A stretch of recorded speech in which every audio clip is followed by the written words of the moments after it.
El sol del mediodía golpeaba implacablemente sobre la base naval de Rota cuando María Elena Vázquez se bajó del taxi polvoriento que la había traído desde la estación de autobuses. Sus ojos escanearon rápidamente las instalaciones militares que se extendían ante el como un laberinto de hangars metálicos y pistas de aterrizaje que parecían perderse en el horizonte. El air salado del Atlántico se mezclaba con el olor a combustible de aviación, creando esa atmósfera única que solo existía en las bases aéreas navales. María Elena ajustó la carilla de su mochila militar y camino hacia la entrada principal con pasos decididos. A sus 26 años, había cultivado una presencia que comandaba respeto. Su postura erguida, su mirada directa y esa forma particular de caminar que solo desarrollan quienes han pasado años entrenando en disciplina militar. Sus documentos estaban perfectamente ordenados en una carpeta de cuero negro que lavaba bajo el brazo, cada papel colocado con la precisión de alguien acostumbrado a los protocolos estrictos. El guardia de seguridad la observó acercarse con curiosidad profesional. No era común ver nuevos pilotos llegar a la base un martes cualquiera sin previo aviso. María Elena se detuvo frente a la guerrilla y presentó sus credentials con un movimiento fluido y natural. Tenía María Elena Vázquez, reportándose para incorporación al Escuadrón 47 de Casas Navales, anunció con voz clara y firme, extendiendo su identificación militar hacia el guardia. El guardia tomó los documentos y los examinó cuidadosamente. Los sellos parecían auténticos, las fotografías coincidían, y el número de serie militar seguía el formato correcto. Sin embargo, algo en su instinto le decía que verificara dos veces. Marcó un número en su radio y murmuró algunas palabras en código militar antes de devolver los documentos. Todo parece estar en orden, teniente. El comandante Santiago la está esperando en el edificio administrativo, segunda planta, oficina 247. María Elena asintió profesionalmente y se dirigió hacia el edificio indicado. Sus pasos resonaban contra el concreto pulido de los pasillos mientras observaba las fotografías de antiguos pilotos navales que decoraban las paredes.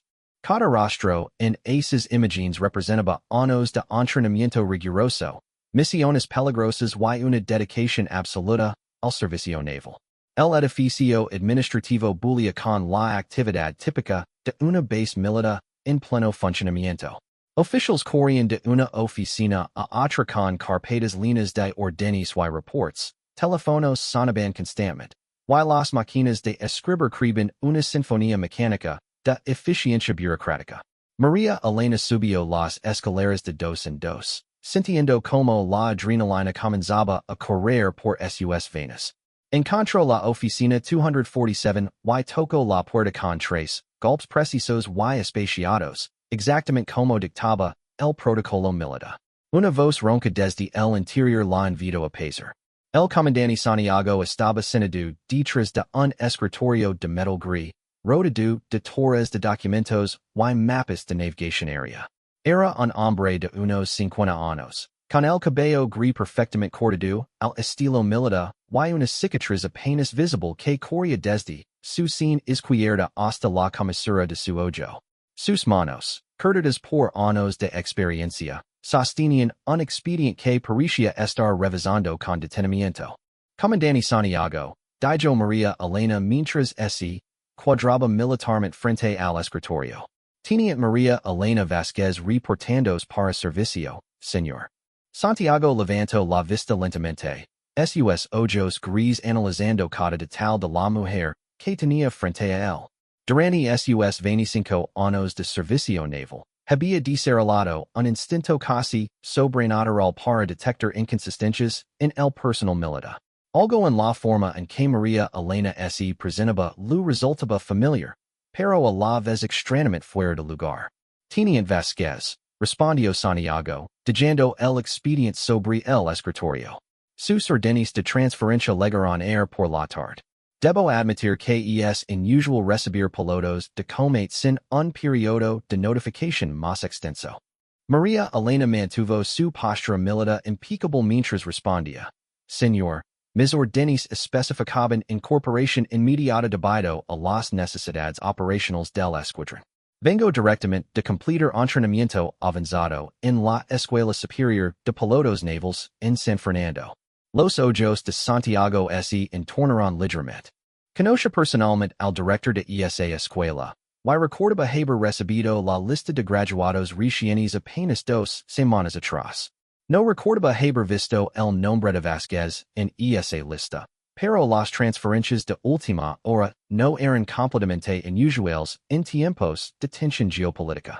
Entiendo, dijo Santiago mientras abría una gaveta de su escritorio y extraía un formulario oficial. Necesitar que complete algunos documentos adicionales antes de proceder con su incorporación oficial.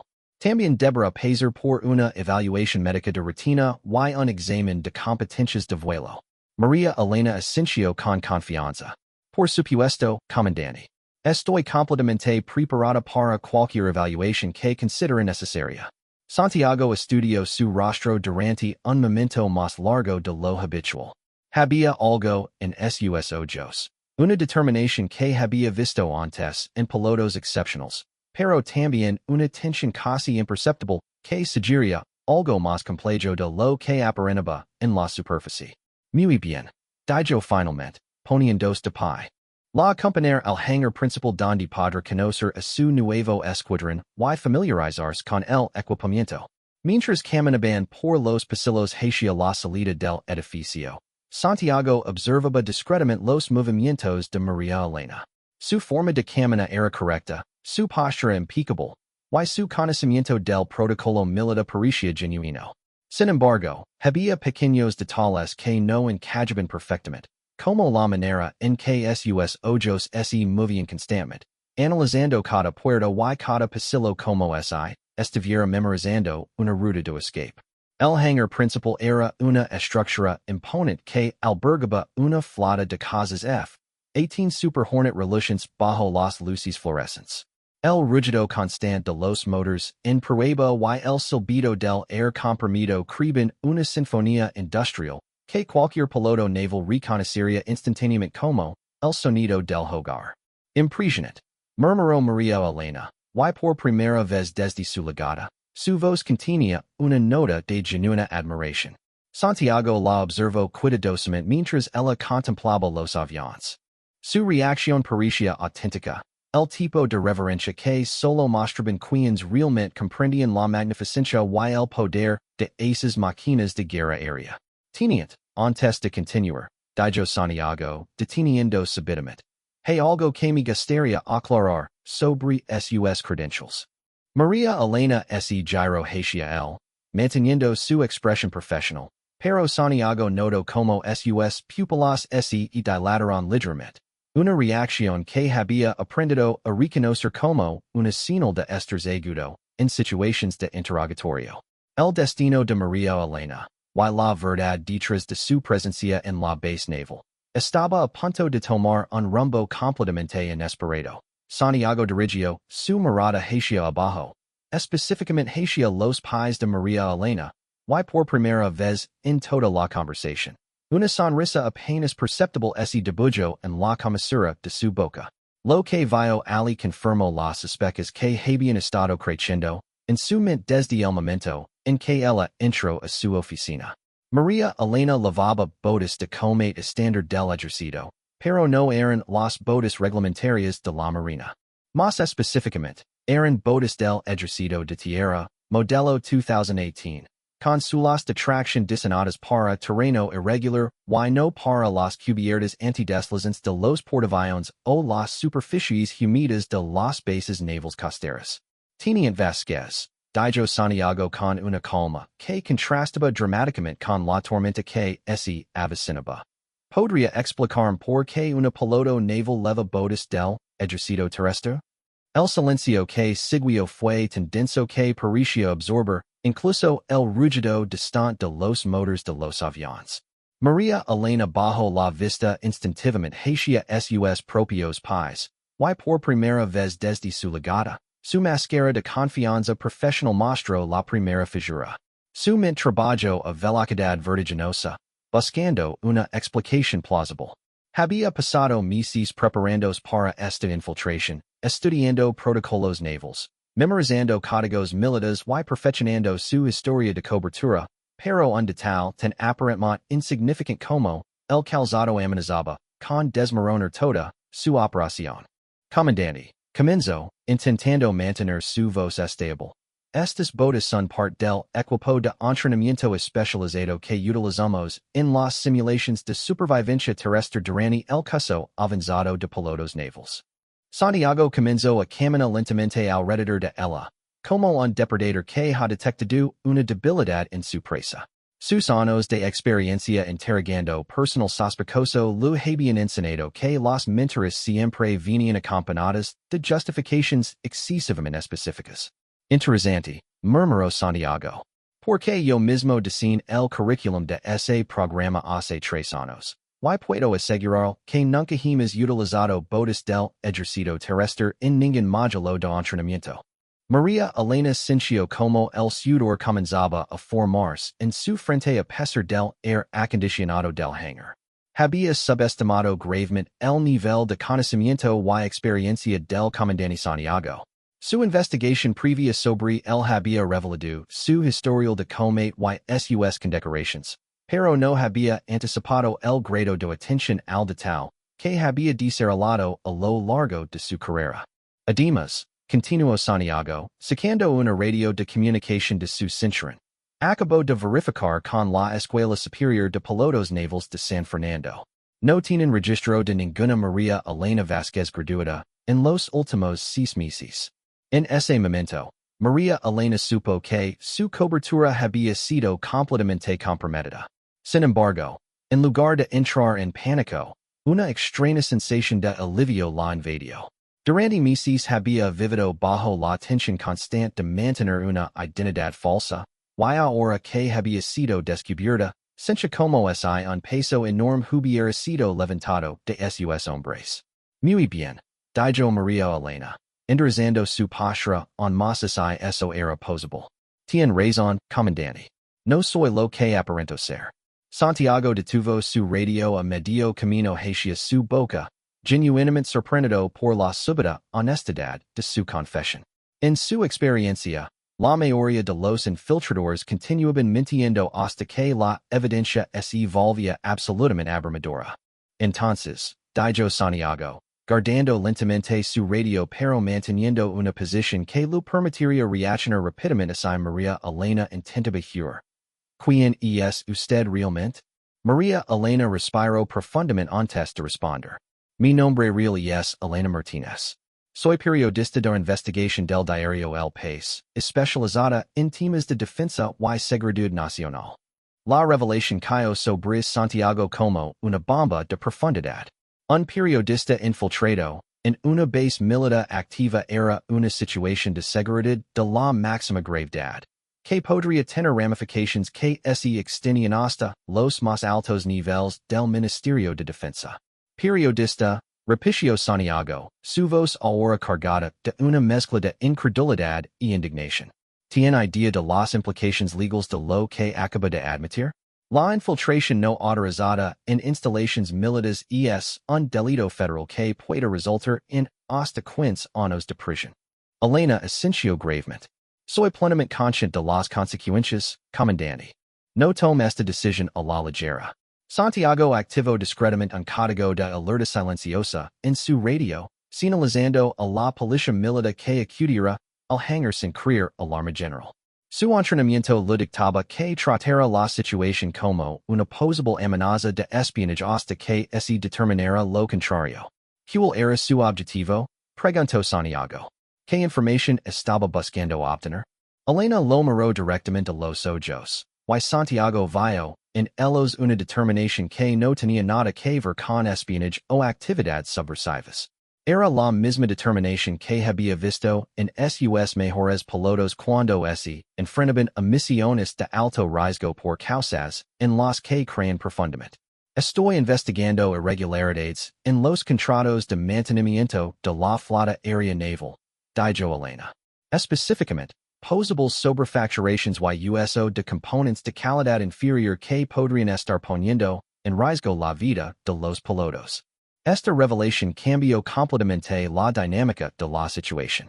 Santiago conoce de primera mano los rumores que habían circulado durante los últimos meses sobre problemas con ciertos contratistas de mantenimiento. Había perdido dos buenos pilotos en accidentes que oficialmente se atribuyeron a error humano, pero él siempre había sospechado que podría haber factores mecánicos involucrados. Continue. Dijo Santiago, su tono ahora más cauteloso que hostil. Elena interpretó el cambio en su actitud como una oportunidad para presentar su caso. Durante los últimos 8 meses, he estado rastreando una red de corrupción que involucra a ejecutivos de aeronáutica industrial española y funcionarios del Ministerio de Defensa. Han estado sustituyendo componentes originales certificados por versiones genéricas no autorizadas, embolsándose la diferencia de precio. Santiago sintió como su indignación se transformaba gradualmente en algo más complejo.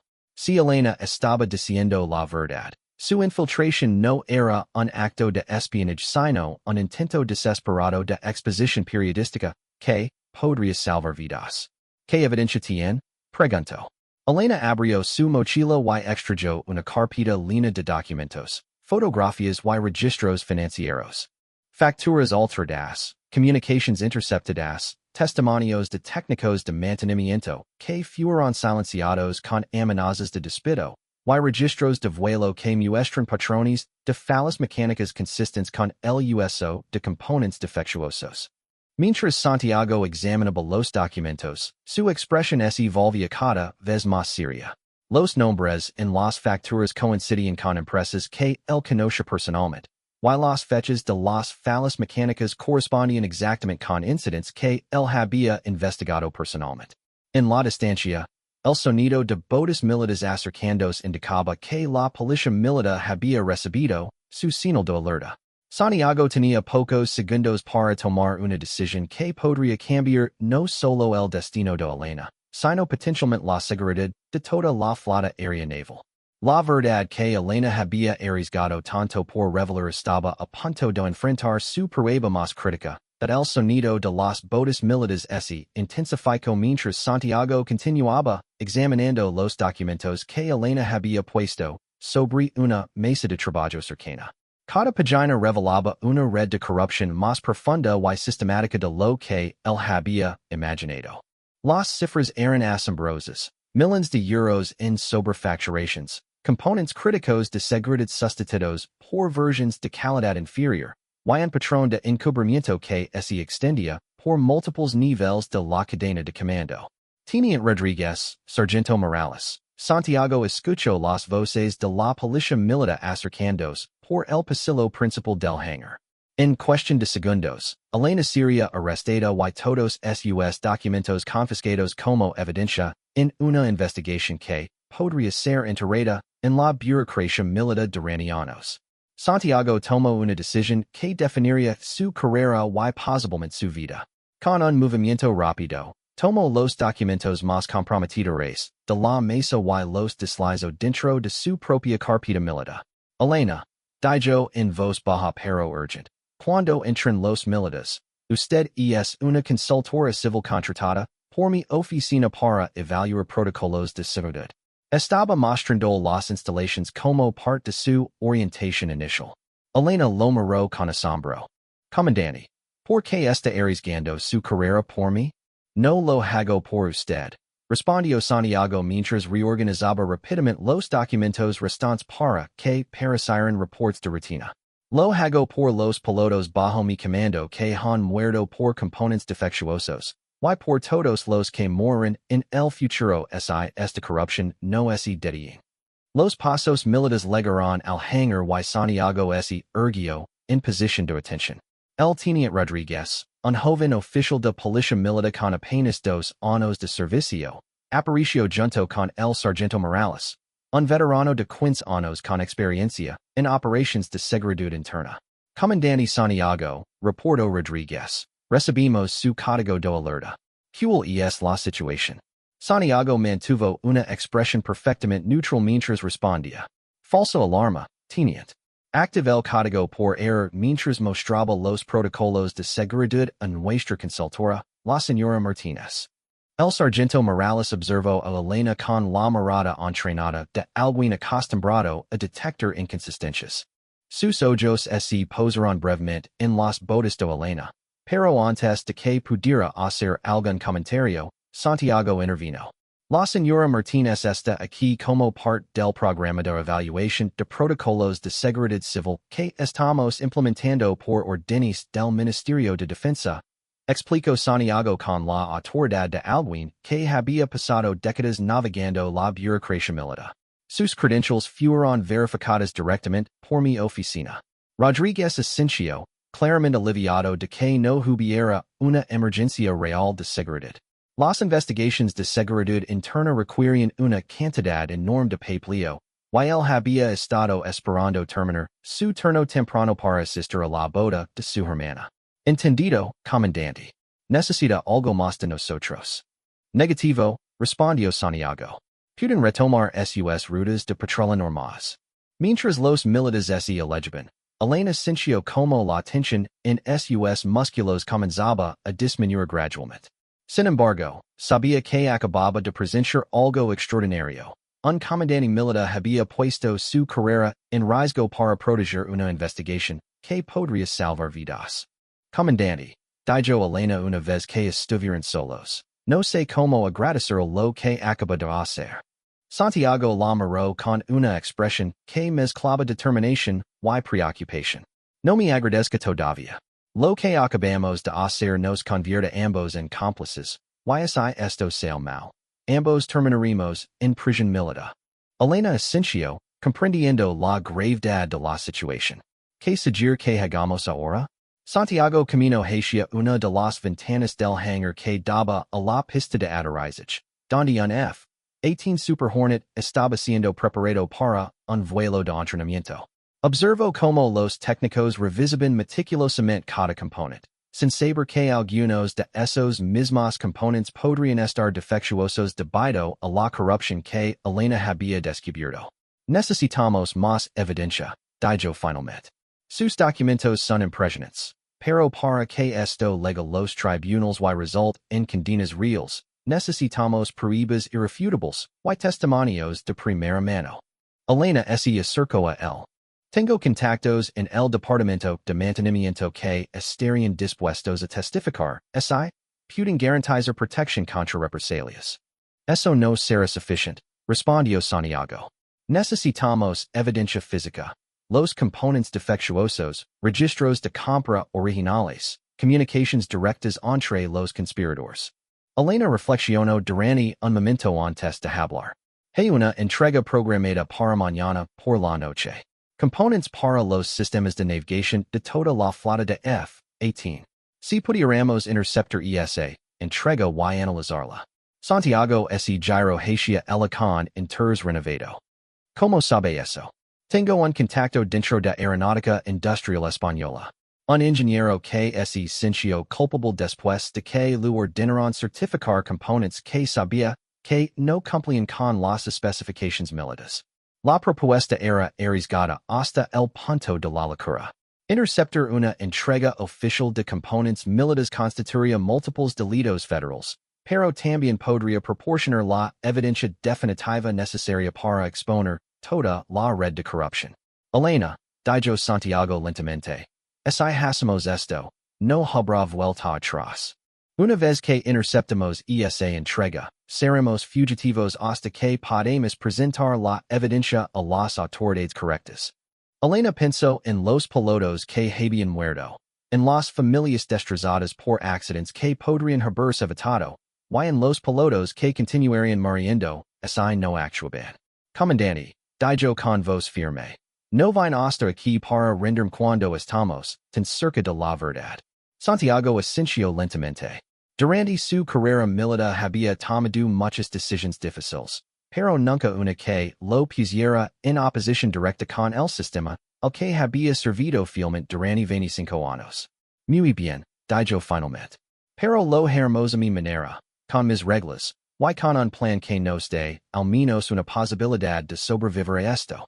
Mientras comenzaban a planear la operación más arriesgada de sus vidas, ninguno de los dos sabía que su conversación había sido escuchada por oídos no autorizados, y que las fuerzas que habían estado protegiendo la red de corrupción ya estaban moviéndose para silenciarlos permanentemente.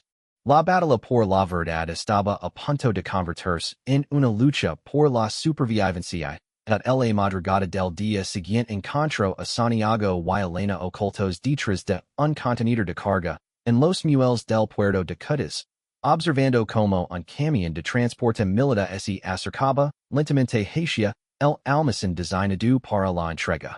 El air nocturno estaba cargado de humedad salina y la tensión de una operación que podría cambiar el caso de sus vidas para siempre. Santiago había utilizado sus contactos militares para obtener información precisa sobre la ruta de entrega, mientras Elena había coordinado con su fuente interna para asegurar que los documentos comprometedores acompañaran el cargamento. El plan era simple en teoría pero extremadamente peligroso en ejecución. Interceptar el cargamento, documentar fotográficamente la evidencia de los componentes defectuosos, y luego presentar todo simultáneamente a la prensa, la Fiscalía Militar y el Ministerio de Defensa antes de que pudieran ser silenciados. El camión tiene una escolta de dos vehículos, murmuró Santiago mientras observaba a través de binoculares militares. 4 guardias armados, más el conductor y el supervisor de carga. No vía ser fácil. Elena revisó por 10ª vez la cámara fotográfica de alta resolución que habían conseguido, equipada con un flash especializado para fotografía forense. Mi contacto me aseguró que los documentos más comprometedores estarían en una caja roja con sellos especiales. Esa es nuestra prioridad principal. Santiago bajó los binoculares y la miró seriamente. Elena, quiero que entienda que una vez que iniciemos esta operación, será imposible detenerse. Si algo sale mal. Comandante, lo interrumpió Elena. Llevamos 24 horas planificando esto. Ambos sabemos los riesgos, y ambos sabemos por qué estamos aquí. El rugido del motor del camión se intensificó mientras se acercaba al almacén. Santiago activó un pequeño dispositivo de interferencia electrónica que había tomado prestado discretamente del Departamento de Operaciones Especiales de la base. Durante los siguientes 15 minutos, todas las comunicaciones de radio, en un radio de 2 kilómetros, estarían bloqueadas. Ahora, susurró Santiago, se movieron con la precisión de una operación militar coordinada. Santiago se acercó por el flanco derecho mientras Elena tomó posición en el lado izquierdo del almacén. El plan requería que Santiago distrajera a los guardias con una emergencia médica simulada mientras Elena se infiltraba en el camión para fotografiar la evidencia. Santiago comenzó a correr hacia el grupo de guardias, simulando síntomas de un ataque cardíaco convincente. Sus años de entrenamiento en supervivencia le habían enseñado técnicas de actuación que podían salvar vidas en situaciones de captura, y ahora las estaba utilizando para salvar vidas de una manera completamente diferente. ¡Ayuda! Gritó Santiago, tambaleándose hacia los guardias con una mano en el pecho. Mi corazón, no puedo respirar. Los guardias reaccionaron instintivamente. Dos de ellos corriendo hacia Santiago mientras los otros dos mantenían posiciones defensivas. En la confusión, Elena logró llegar al camión sin ser detectada. El interior del camión estaba lleno de cajas militares etiquetadas con códigos alfanuméricos complejos. Elena localizó rápidamente la caja roja que su contacto había descrito y comenzó a fotografiar los documentos que contenía. Lo que vio la dejó sin aliento. Órdenes explícitas para sustituir componentes certificados por versiones genéricas, listas de pagos a funcionarios del Ministerio de Defensa, y lo más impactante de todo.